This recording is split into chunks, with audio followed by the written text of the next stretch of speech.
இன்னைக்கு செம்ம இன்ட்ரெஸ்டிங்கான கதை சொல்ல போகிறேன். கேட்க நீங்கள் ரெடியா? வாங்க கதைக்குள்ளே போகலாம். ஒரு நாள் ஒரு மூதாட்டி மண்ணடுப்பில் வைத்து சமைத்து கொண்டிருந்தாள். அவள் அடுப்பில் வைத்திருந்த தண்ணீர் கொதித்ததால் அதற்குள் சில காய்கறிகளை போட்டாள். அப்போது பட்டாணி அந்த சட்டியிலிருந்து வெளியே குதித்து வந்து, என்னை வேக வைக்க வேண்டாம், என்னை சமைக்க வேண்டாம் என்று கத்தியது. மூதாட்டியோ, நீ மரியாதையாக பழையபடி சட்டிக்குள் போகிறாயா, இல்லை உன்னை நசுக்கட்டுமா என்று கேட்டாள். ஆனால் மூதாட்டியின் உத்தரவை பட்டாணி கேட்கவில்லை. அங்கிருந்து வேகமாக ஓட்டம் பிடித்தது. அப்போது, நில் நில், ஓடாதே, உன்னுடன் நானும் வருகிறேன் என்று இன்னொரு குரல் கேட்டது. பட்டாணி திரும்பி பார்த்தது. அப்படி கத்தியது என்று சொன்னது எரிந்து கொண்டிருந்த ஒரு துண்டு நிலக்கரி. அப்படி கத்தியது ஒரு துண்டு நிலக்கரி.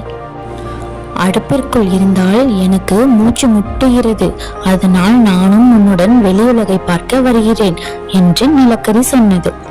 என்ன, வெளியுலகை பார்க்க போகிறாயா? அப்படி என்றால் என்னையும் உங்களுடன் அழைத்து செல்லுங்கள் என்றது கீழே கிடந்த வைக்கோல் ஒன்று. சரி, வா போகலாம் என்று நிலக்கரியும் பட்டாணியும் வைக்கோலை தங்களுடன் கூட்டி சேர்த்து கொண்டன. மூன்றும் சேர்ந்து நடந்த போது சாலையின் ஓரத்தில் விரிசல் ஏற்பட்டது. அந்த இடத்தில் தண்ணீர் ஓடிக்கொண்டிருந்தது. இனி நாம் தொடர்ந்து செல்ல முடியாது, அதனால் நான் அடுப்பிற்கே போய்விடுகிறேன் என்றது நிலக்கரி. அப்படி என்றால் நானும் அடுப்பில் எரியும் சட்டிக்குள் போய்விடுகிறேன் என்றது பட்டாணி. நண்பர்களே, சேர்ந்து விடாதீர்கள், நண்பர்களே, சோர்ந்து போய் அங்கே சேர்ந்து விடாதீர்கள்.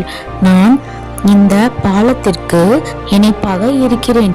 நீங்கள் இருவரும் என் மீது ஏறி நடந்து மறுபக்கம் போய்விடலாம் என்று அந்த நம்பிக்கையுடன் பாலம் சொன்னது. இதை கேட்ட வைக்கோலும், நான் இருக்கிறேன், என்னில் ஏறிக்கொள்ளுங்கள், நான் உங்களை பத்திரமாக கூட்டி செல்கிறேன் என்று வைக்கோல் கூறியது. முதலில் பட்டாணி வைக்கோல் மீது ஏறி விரிசலின் மறுபக்கத்தை அடைந்தது. ஆனால் எரிந்து கொண்டிருந்த நிலக்கரி வைக்கோல் மீது ஏறியதும் அது தீப்பற்றி கொண்டது. இதனால் இரண்டும் சேர்ந்து தண்ணீருக்குள் விழுந்தன. தன் மீது எரிந்து கொண்டிருந்த நெருப்பு அணைந்ததும் நிலக்கரி பெருமூச்சு விட்டது. அந்த வினோத சத்தத்தை கேட்ட பட்டாணி சிரிக்க ஆரம்பித்தது. தொடர்ந்து பலமாக சிரித்ததால் வெடித்து சிதறி அதிலிருந்து ஒவ்வொரு பட்டாணியும் ஓட ஆரம்பித்தன. அந்த பட்டாணிகள் அனைத்தும் ஒரு தையல் கடையை நோக்கி சென்றன. தையல்காரரிடம், தயவு செய்து எங்களை ஒன்றாக தைத்து விடுங்கள் என்று கேட்டுக்கொண்டன. தையல்காரரும் பட்டாணிகளின் வேண்டுகோளை ஏற்று ஒரு தடித்த நூல் கொண்டு தைத்து விட்டாராம்.